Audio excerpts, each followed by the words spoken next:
వాటి లక్ష్మి పార్వతిని పావనమూర్తి నా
మద్గురు పరమగు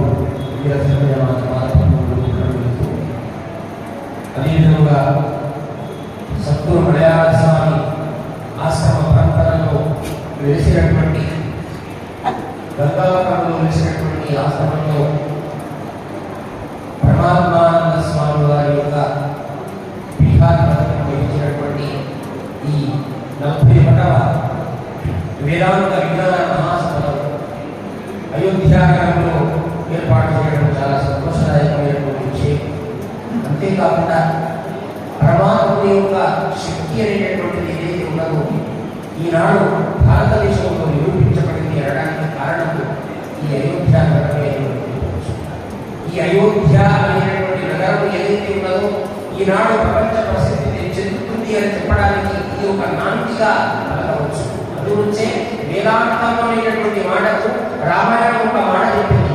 ఏమని చెప్పింది అంటే వేదములలో ఉండేటటువంటి సారాంతని కూడా తాను వైజ్ఞానికమైనటువంటి భాషలో కానీ వ్యావహారికమైనటువంటి భాషలో కానీ ప్రామాణికమైనటువంటి భాషలో కానీ అందరికీ కూడా అమ్మలకు అయ్యలకు విద్యావంతులకు అందరికీ కూడా అర్థమయ్యే రీతిలో చెప్పగలిగేటటువంటి భావనే ఏమంటారు అంటే వేదాంత విజ్ఞాన సభలు అని అంటారు. అదే విధంగా కొనసాగుతున్నది ఈ వేదాంత విజ్ఞాన సభ.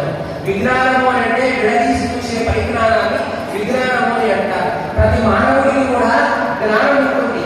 జ్ఞానం అంటే ఏమని అర్థము అంటే ప్రతి వ్యక్తికి కూడా ఉంటుంది జ్ఞానం. కానీ ఒక్క మానవుడికి మాత్రము ఇది మంచా, ఇది చెడ, ఇది న్యాయమా, ఇది అన్యాయమా, ఇది చేయదగినదా, ఇది చేయదగనిదా, ఇది శాస్త్ర సమ్మతమా, ఇది శాస్త్ర సమ్మతము కాదా అని తెలుసుకునగలిగినటువంటి పరిజ్ఞానాన్ని ఎవరైతే తెలుసుకొని ఆచరిస్తారో అదే విజ్ఞానము అని చెప్పి మనకు వేదము చెప్పబడింది. అందుగురించే విజ్ఞాన మహాసభలు అని అంటారు. అంటే ప్రతి మానవుడి కూడా పుట్టినటువంటి ప్రతి ప్రాణికి కూడా జ్ఞానం ఉన్నది లేదని కాదు. ఎందుకు అది అద్భుతమైనటువంటి జ్ఞానం ఉన్నది. ఆ జ్ఞానాన్ని మోక్షానికి వెళ్ళడానికి కావలసినటువంటి ఆ యొక్క సదుపాయాన్ని ఏర్పాటు చేయగలిగినటువంటి అవతారమే మానవుని యొక్క అవతారం. అందుగురించే జంతువున మానవ జన్మ పుట్టాము. ఒక జంతువు ఉన్నదమ్మా, అది జీవితాంత పాటు రాబడి ఉన్నదే అనుకుంటాము. మాంసం పులికి మంచి పక్వాలకు తెచ్చి పెట్టిన తినదు తెలియదయ్యా. మాంసాన్ని తినేటటువంటి ఆ పులికి ఎంత సంస్కారాలు చేసినా, ఎన్ని విధములుగా పోషించినా అది మాంసమే ఉంటుంది తప్ప ఇతరమైనటువంటి దానికి అది వెళ్ళలేదు. దాని సంస్కారమే అంట. కానీ మానవుడైనటువంటి వాడు అటువంటి వాడు కాదు. వేదాంత విజ్ఞాన సభలకు విని విని విని శ్రవణం చేసి జ్ఞానాన్ని పొంది 60 సంవత్సరాలు దుర్మార్గుడుగా ఉన్నప్పటికీ కూడా 61వ సంవత్సరంలో 41వ వేదాంత విజ్ఞాన మహాసభలకు వచ్చి స్వామివారి యొక్క ఉపన్యాసాన్ని విని వాడు పశువులాగా ప్రవర్తించి మధ్య మాంసాలతో కూడుకున్నటువంటి జీవితాన్ని 60 సంవత్సరాలు గడిపినాడు. 61వ సంవత్సరంలో వాడు వాల్మీకి లాగా మహాజ్ఞాని కావడానికి అవకాశం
ఈనాడు సిరి సంపదలు ఉన్నవి, సంపదలు ఉన్నవి, అన్ని ఉన్నవి, కానీ మానవుడికి ఏమీ లేదు అని అంటే దాన బుద్ధి లేదు, జ్ఞానం సంపాదించుకోవాలనేటటువంటి బుద్ధి లేదు. అందుగురించి భగవద్గీత మనం చెప్పింది చాలాసార్లు స్వామీజీలు చెప్తూ ఉంటారు. ఎవరు చెప్తారు అంటే పవిత్రత చెందాలంటే మూడే మూడు అలవర్చుకోవాలంట.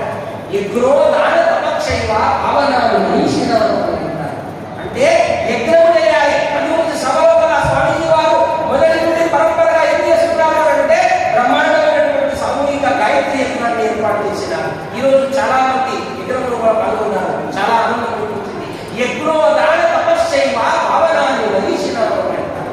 యజ్ఞము చేయడం వలన ఏమైతుంది అంటే అంతరంగ పరిస్థితులు ఏర్పడడానికి కావలసినటువంటి ఆ యొక్క అవయవాలన్నీ కూడా ఏమైపోతాయంటే సమాయత్తమవుతాయి. అందుగురించే మనం ఏం చేస్తాము, పూజ చేస్తాము, పెద్ద పూలదండ వేస్తాము. అప్పో శ్రీరామచంద్రమూర్తికి బ్రహ్మాండమైనటువంటి పూలదండ వేసి సంతోషపడతాము. కానీ అది వేసిన 2 గంటలకి అది వాడిపోతుంది. అది కాదు. అసలు నిజంగా చెప్పాలంటే యజ్ఞము చేయడం వల్ల ఏమైతుంది అంటే నీవు వేసినటువంటి యజ్ఞ ద్రవ్యము, నీవు వేసినటువంటి ఆవు నెయ్యితో కూడుకున్నటువంటి ఆ యొక్క పదార్థములు ఏమవుతాయంటే నేరుగా ఆ దేవతలకు చెందుతాయి, దేవతలకే చెందుతాయి. కాబట్టి యజ్ఞము పూజ కంటే కూడా ఉన్నతమైనది అనుకుంటున్నాం. ఆ తర్వాత దానము అని అంటాం. ఆ దానము కూడా ఫలాపేక్ష రహితంగా ఈ యజ్ఞ కార్యక్రమానికి ఇక్కడ జరుగుతున్నటువంటి విజ్ఞాన సభలకు ఎవరైతే అన్నదానాలు చేస్తున్నారో, యజ్ఞానికి ఎవరైతే విరాళాలు ఇచ్చినారో, ఎవరైతే సభకు ఎవరైతే వారి యొక్క సంకుటుంబ సమేతంగా సేవా భాగ్యాన్ని కల్పించినారో అటువంటి వాళ్ళ యొక్క పుణ్యము అంతులేనటువంటి పుణ్యము అనేటువంటి అదే దానము అని అంటారు. అందుగురించే మన మహానుభావులు ఏమన్నారో తెలిసిన మరి ఒక మాట చెప్పినారు. దానం చేయాలంటే ఎలా చేయాలంటే గొప్ప దానం చేయాలి అని అన్నారు. నేను చేసుకున్నాను అనేటటువంటి అహంకారం లేకుండా నీవు దానం చేయగలిగితే అది ఫలాపేక్ష రహితంగా ఉంటే అప్పుడు ఏమైతుంది అంటే అది పరిపూర్ణమైనటువంటి ఫలితాన్ని ఇస్తుంది అని చెప్తారు. అందుగురించే ఎంతో మంది కూడా ఈ యొక్క దానం చేస్తారంటే నేను చేస్తున్నా అని అహంకారం పడతారు. అది కాదు. ధనవాంచని పురుషుడు ధనమునము దానము సగ తలపని నరుడు కనికరము లేని మనుషుడు వినయము లేనట్టి బిడ్డ ఉతగద బాలా అని బాలాశంకరంలో పడుతున్నది. అంటే ఒక విద్యార్థి ఉన్నాడు అని అంటే వాడికి వినయం ఉండాలి. ఎంత గొప్ప జ్ఞానం ఉన్నా కూడా వినయం లేకపోతే, గర్వం ఉంటే వాడు వృద్ధిలోకి రాడు. సరి కదా, వాడు చెప్తున్నటువంటి మంచి మాటలైనా నీతి వాక్యములైనా కూడా ఎవరు ఆచరణలో పెడతారనైనా పెట్టదు. ఎందుకంటే నీవే అహంకార ప్రవృత్తితో ఉన్నప్పుడు నీవు చెప్పినటువంటి మాటలు నిజమైనప్పటికీ కూడా అన్నీ బాగున్నాయి కానీ అల్లుకున్నప్పుడు శని ఉన్నట్టుగా ఆయన ఏమున్నాయా ఒక ఆచరణ ఉన్నది అని అనుకుంటారు. అందుగురించే ఆచరణాత్మకమైనటువంటి బోధనే శత్రువుల యొక్క బోధ అని చెప్పి అందరూ కూడా తీసుకుంటున్నారు. అటువంటి జ్ఞానం ఉండాలి, అటువంటి దానం చేయాలి. ఇక రెండవది ఎక్కడో దాన తపశ్చైవ. మన యజ్ఞం ఉన్నది. ఆ యజ్ఞం కేవలం ఏంటంటే దేవతలకు చెందుతున్నవి. అది కాదు యజ్ఞం. భగవద్గీతలో చెప్పబడింది ఏమని అంటే యజ్ఞానం జపయజ్ఞోస్మి. యజ్ఞముల లోపల ఏమి శ్రేష్టమైనది అంటే జపము. అంటే ఏ గురువు దగ్గర నువ్వు ఉపదేశం పొందినావో, ఏ గురువు దగ్గర నువ్వు జ్ఞానాన్ని సంపాదించుకున్నావో ఆ మూల మంత్రాన్ని నిరంతరం సర్వకాల సర్వావస్థల యందున ఏ మానవుడైతే జపించి మధ్య మాంసములను వదిలిపెట్టి పశు ప్రవృత్తిని వీడి ఎవరైతే సాత్విక మార్గం లోపల ఆచరణాత్మకంగా వారి కర్మలను మార్చుకుంటాడో అటువంటి వాడు ఈ జన్మ లోపలనే వాడు తప్పనిసరిగా మోక్షానికి అర్హుడవుతాడు అని చెప్పి మనకు భగవద్గీత. కాబట్టి ఈనాడు వేదాంత విజ్ఞాన సభలు 5 రోజుల పాటు ఆనందంగా కొనసాగుతూ ఉన్నాయి. ఆ రామచంద్రమూర్తిని వర్ణిస్తూ ఒక మహానుభావుడు అన్నాడు. ఏమన్నాడు తెలుసిన? పరమదయానిధే పతిత పావననామ హరే సుస్థిర బతులై సదా భజనలే మహాత్ముల పాదధూళి నా స్థిరముల మీరటకు స్థిరపుడనుచు యముండు కింకరోజ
ఈనాడు మన అందరంతా ప్రజలు రావాలంటే సిగ్గు. మా అయ్యకంతా కూడా ప్రతి శనివారం, ప్రతి సోమవారం, ప్రతి పునర్వసు నక్షత్రము గంగాపురం క్షేత్రానికి వెళ్ళి బ్రహ్మాండంగా భజన చేయాలి అంటే ఓ అదే శ్రీరామ జయ రామ జయ జయ రామ, హరే రామ హరే రామ, రామ రామ హరే హరే, హరే కృష్ణ కృష్ణ కృష్ణ హరే హరే అనే నామము 24 గంటలు జరుగుతూ ఉన్నది. చప్పట్లు కొట్టండి ఆనందం మాట. ఎప్పుడో ఒక మహానుభావుడు ఏర్పాటు చేసినటువంటి నిత్య సుబ్రహ్మణ్య స్వామి వారు మలయాళ స్వామి వారి యొక్క అనుగ్రహంతో అనవరతంగా అవిష్కరంగా జరుగుతూనే ఉన్నది. దానిని కొడంతలుగా ప్రపంచ దేశాల అంటే మన భారతదేశంలో ఉన్న అన్ని రాష్ట్రాలను కూడా మాకేటట్టుగా వ్యాపించేటట్టుగా చేస్తున్నాడు పరమాత్మానందగిరి స్వామి. ఇదే చెప్పాలంటే అందుకే ఒక బ్రహ్మచారి అయినా ఒక గురు పీఠమైనా కూడా ఏ పీఠమైనా కూడా నీకు సనాతనమైన భారతదేశంలో మనం జన్మించినటువంటి వాడు కాబట్టి ఈ అయోధ్య నగరంలో మనం అడుగుపెట్టినాము. అక్కడ మనం ఆనందంగా రాముని యొక్క కీర్తన చెప్పినాము, ఆ రాముడిని దర్శనం చేసుకున్నాము. రాముడు దర్శనం చేసుకుంటే కాదు, రాముడిని 10 సార్లు రాముడి యొక్క మెడలో పుడగలు వేస్తే కాదు, రాముడికి 10 సార్లు తీర్థ దండాలు చేస్తే కాదు, రాముడు వెళ్ళినటువంటి ఆ యొక్క మార్గంలో ఆ రాముడు నడిచినటువంటి మార్గంలో రాముడి యొక్క లక్షణాలను 1-2 లక్షణాలైనా నీ లోపల ఏర్పాటు చేసుకుంటే నువ్వు తండ్రమైతావు అని నేను అంటున్నాను. ఎందుకంటే మహానుభావులు అందుగురించి ఆ మహానుభావుని పొగుడుతారు. ఏమని పొగుడుతారు అంటే నేను నిలుచు పాపములనేకములైనను నాదు చుహోము పాడకమయ్యే నీ పరమ పావన నామము తొండి చిలుక రామో నన్ను రాముమన్న తుది మాటకు సత్కరి జంటెగావును సాని ధరింపబోలెదను.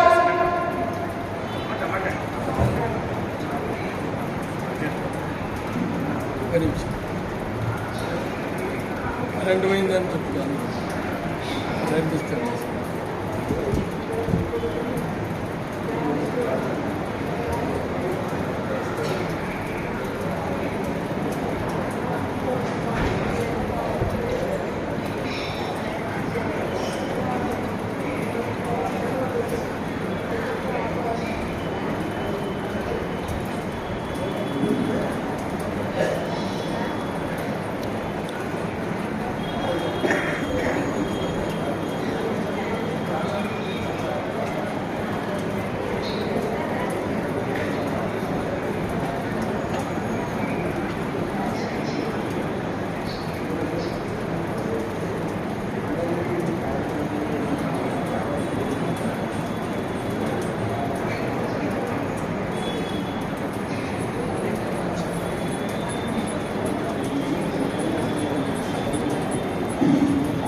రన్నింగ్లోనే ఉంది.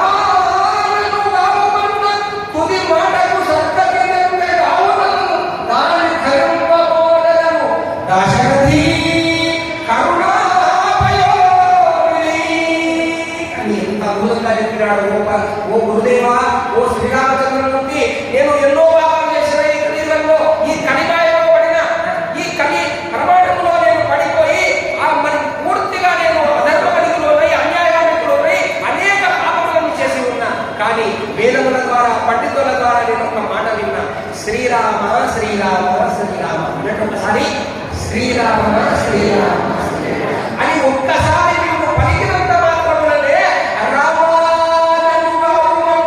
కొంటి చిలుక పూర్వము ఒక రామచిలుక రామ రామ రామ అని 3 సార్లు అని మరణిస్తే దానికి మోక్షం ఇచ్చిన వాడనయా, ఎంత దయాసముద్రుడవు.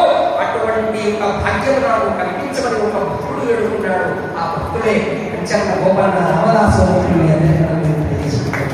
ఈనాడు ఈ అయోధ్య నగరం లోపల అద్భుతమైనటువంటి అటువంటి కరుణా సముద్రుడు రాముడు. అంతేకాదు ఒక కరుణా సముద్రుడు రాముడు. మరి ఆ కరుణా సముద్రుడు రాముడు అని చెప్పి అన్ని చెడ్డ పనులు చేసుకుంటూ పోతే శ్రీరామచంద్రమూర్తి క్షమిస్తామని అనుకోకండి. మీరు చెడ్డ పనులు చేసినటువంటి సమయం లోపల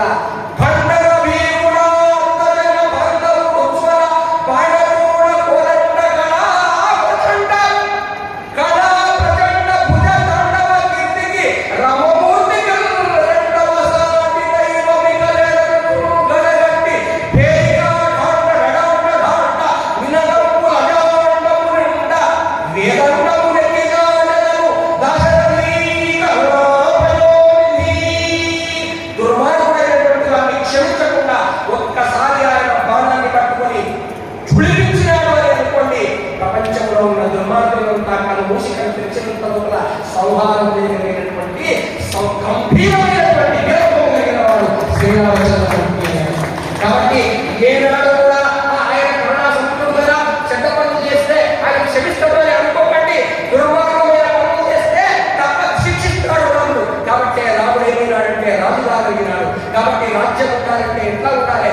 రాముడి రాజ్యం ఉండాలి. అయోధ్య నగరం అంటే ఒక ఈ అయోధ్య నగరమే కాదు, గుర్తుపెట్టుకుంటే అయోధ్య అని పేరు వాల్మీకి మహాముని ఎక్కడ శోకము లేదో, అయోధ్య అంటే ఎక్కడ శోకం అనేటటువంటిది లేదో, ఎక్కడ వీరత్వంతో ఉంటాడో, ఎక్కడ పిరికితనము లేకుండా ఉంటాడో, ఎక్కడ సత్యము ధర్మము అహింస అనేటటువంటి ఆ ధర్మ సూక్ష్మతను ఎవరైతే గ్రహించుకుంటూ ఎవరైతే సంచారం చేస్తారో ఆ స్థలాన్నంతా కూడా అయోధ్య అని అంటారు.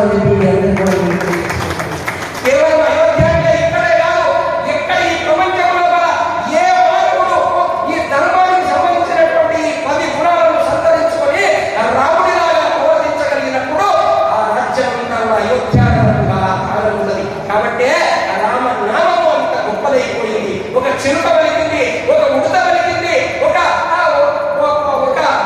బ్రాహ్మణోత్తముడే కాదు, ఏమీ తెలియనటువంటి వాడు, అవిద్యావంతుడైనటువంటి వాడు, ఒక మురటువాడు పలికినప్పటికీ కూడా మరి రాతి శిలలో కూడా రామ్ రామ్ రామ్ రామ్ రామ్ రామ్ రామ్ అనేటటువంటి నామని వాడు మారిపోయిపోతున్నది అంటే పరమాత్ముడు అంతగా ఉన్నాడు.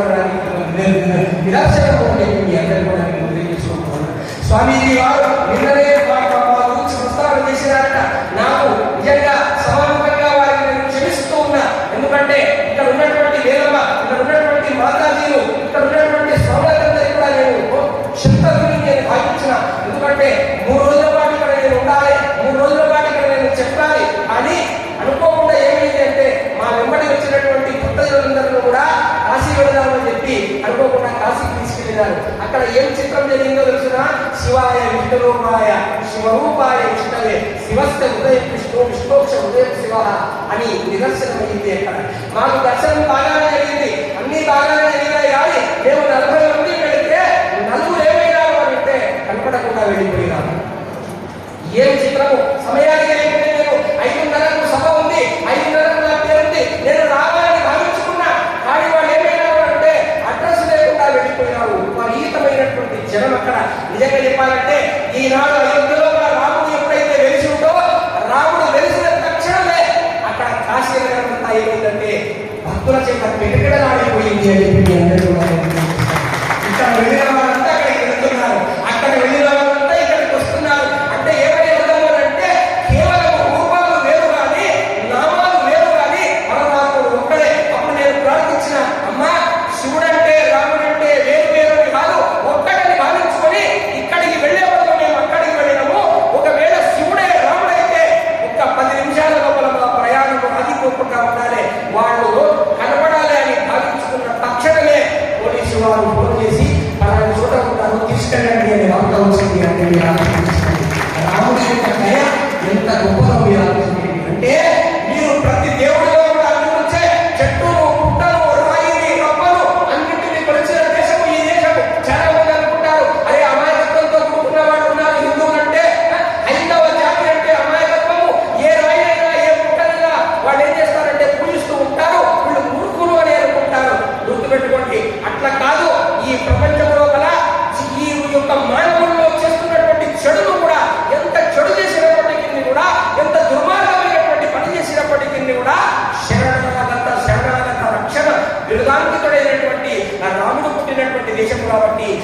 యొక్క భక్తుల లోపల, మన ప్రజల యొక్క నవనాడుల లోపల దయ అనేటటువంటి అమృతము ఉన్నది అని చెప్పి మీ అందరికీ కూడా నేను తెలియజేసుకుంటున్నాను.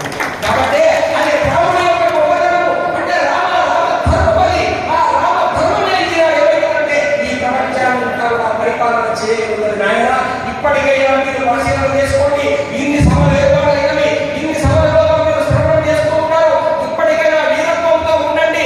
ఇప్పటికైనా ధర్మాన్ని కాపాడండి. ధర్మో రక్షతి రక్షిత. ధర్మాన్ని నీవు రక్షిస్తే అదే ధర్మమే నిన్ను రక్షిస్తుంది. బాగా గుర్తుపెట్టుకోండి. అదే ఎవడో రావాలి, ఎవరుకుంటారు ప్రశ్న. ఆనాడు త్రేతాయుగంలో రాముడు వచ్చుడు, ఆనాడు రామాయుగంలో కృష్ణుడు వచ్చుడు, ఈనాడు కలియుగంలో ఎవరు రావాలి అంటే ఎవరు రావాలి? కలియుగం లోపల శివాయ గురవే నమః. చెప్పండి, శివాయ గురవే నమః. ఆ గురువే శివుడి రూపంలో, ఆ రాముడి రూపంలో వచ్చి నీకు జ్ఞానాన్ని ఉపదేశిస్తూ ఉంటాడు. అడుగు అడుగున నీవు తప్పుదారి వెళ్ళకుండా, పెడదారిన వెళ్ళకుండా ఆయా పీఠాలలో, ఆయా మతాలకు, ఆయా యొక్క ఆ విచారాలకు, ఆయా సూత్రాలకు సంబంధించినటువంటి ధర్మాలను చెప్తూ నిన్ను ధర్మ మార్గంలో నడిపించడానికి ప్రతి ఇంటిలో కూడా తల్లి, తండ్రి, గురువు ఈ ముగ్గురు కూడా మిమ్మల్ని ఏం చేస్తారు అంటే ధర్మ మార్గంలో నడిపిస్తూ ఉంటారు. కాబట్టి వాళ్ళను తప్పనిసరిగా అనుసరించండి. వేద వేదాలను అనుసరించండి. పండితులను గౌరవించండి. గురువులకు పదాలను చేయండి. తల్లిదండ్రులను కూడా దైవంతో భావించుకోండి. ఇలా మీరు ప్రవర్తన చేసుకున్నట్లయితే తప్పనిసరిగా మీ జీవన గమ్యం సుఖమయమవుతుందని చెప్పి మీ అందరికీ కూడా నేను తెలియజేస్తూ ఈ సుఖావకాశాన్ని ఇచ్చినటువంటి గురుదేవుడైనటువంటి గురుదేవ సమానమైనటువంటి పరమాత్మను మీరు స్వభావాన్ని, అంతేకాకుండా మా సోదరుడైనటువంటి మా అన్నగారు నేను మీరు అనుకుంటాను. మా వైశ్వ అన్నగారు వారు త్రిమూర్తులాగా ఉన్నారు. వేద మాతాజీ, మహాకాళి, మహాలక్ష్మి, మహాసరస్వతి లాగా ఆ వేద మాతలకు ఆ పేరున స్వాములకు వినమ్రతతో వారికి నేను నమస్కరిస్తూ పరమాత్మ స్వరూపమైనటువంటి మీ అందరికీ కూడా ఆ శ్రీరామచంద్రమూర్తి అతడిలో ఉన్న ధర్మగుణాలన్నీ కూడా మీ అందరిలో వచ్చి మీరందరూ కూడా ప్రవర్తన కలిగినటువంటి పురుషోత్తములుగా మీరంతా కూడా మారాలని మీరు అమ్మవారిని ప్రార్థిస్తూ స్వస్థ.